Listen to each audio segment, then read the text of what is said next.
Kathleen Fitzgerald, and I'm a gender diversity advisor.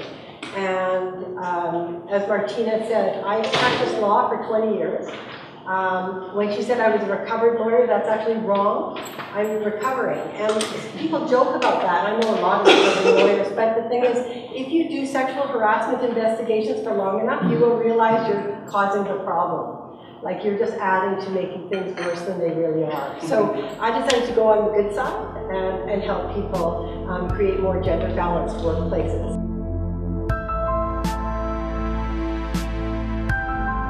So 8 years ago, I was, well, 10 years ago, I was bored of practicing law. I practiced labor law. I'd done a lot of harassment stuff. I'd done policy work, and I decided to go back and get my doctorate at UBC. And the only place they would take me, I really wanted to study legal education and the harm that was caused to lawyers in first year law school. And I want to just let you know, it's really quite depressing.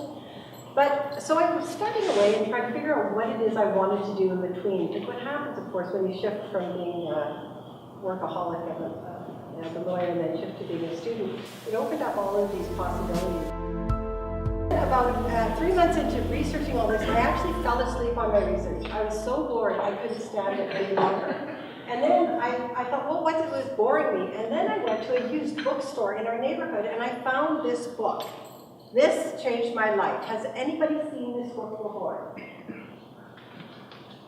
Do you know what this book is about? Somebody want to guess what the book is about? It's a woman's reality. Okay, that's a good start. What do you think it's about? Inequality. It's about inequality, but she wrote this in 1981, and she sold 300,000 copies. Unheard of. Nobody today can even find that book. It was an international bestseller. And guess what it's really about? I'll give you the subtitle. Patriarchy 101. She's actually one of the few women who actually said, we have a system that we adopted as a culture. And because of that, we built our organizations around that. It's kind of obvious when you read it, you kind of go, yeah, I got that. But what's curious to me is it's nowhere now. And I'm one of the most brilliant women in the world. And I had to find her to send a copy of my book to. So anyways, then I had to step into my own space and realize that it was going to be me who was going to try to carry this forward. And this is the aha I had. I can teach my daughters self-esteem. I can teach them to be resilient. I can teach them to raise their hand. I can teach them to be courageous. But then they have to walk out the door and they have to enter a society that's quite brutal. When you've got media sexualizing them, when you've got the pornography industry, when you've got the schools who still don't really, we've got textbooks that are still filled with all kinds of crap. And so I decided to change course. Anybody here taken any course or read any book about the institutional barriers that held women back? I won't ask you to explain, I won't put you on the spot.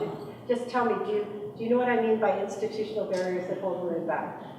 Excellent. But before I begin, I'm going to take a toll of hands here. You have to come clean. Okay, number one. Are you a feminist? Put your hand up. See, Justin Trudeau changed the world. This is so not fair. A year ago, we would like a quarter, you guys. And I just want you to write out your head 3 things that women are amazing at.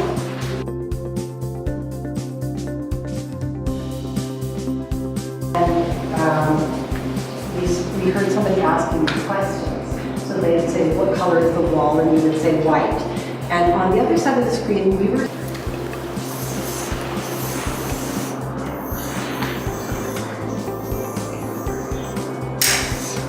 Okay, so the question is, how do we get equity in the whole union? Do you want to change the world?